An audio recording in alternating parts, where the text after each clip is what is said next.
Well, after 2 years, federal student loan payments will finally come due on September 1st. And President Biden is expected to propose a loan forgiveness plan soon. Consumer Reporter Heather Sullivan has the smart sense you need to know. Heather.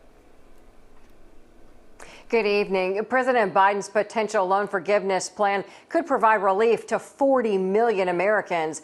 But many of these borrowers deep in debt say the system has got to change.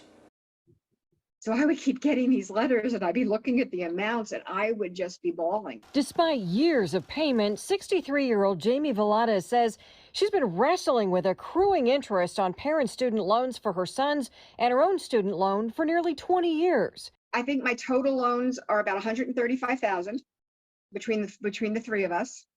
Of that $135,000, I think I have well over $40,000 in interest.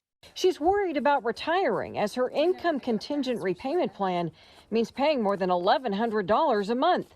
It's all my cash. That's my money. That's the money that I live on after I pay my bills. She's not alone. The Federal Reserve reports 45 million Americans have federal student loan debt.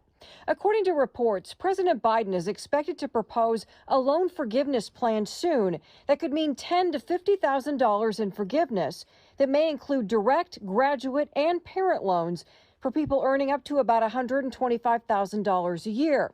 Republicans just proposed the Real Reforms Act, which would cap interest accumulation to 10 years for borrowers who make payments, but phased out the Public Service Loan Forgiveness Program.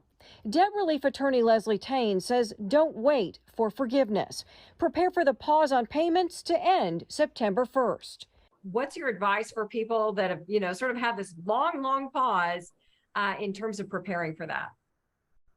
So now's the time to contact your servicer and make sure they have your up-to-date information, not only on a billing address, but your email address as well, and up-to-date financial information. Velada says she accepts her debt. It's my debt.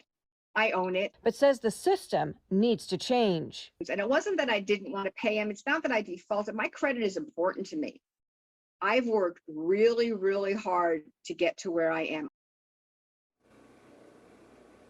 And for those of you with students that are currently going to college, I've put some secrets that I just learned from the experts on how to fill out the FAFSA form to help maximize your potential for financial aid and hopefully help you avoid having to take out some student loans.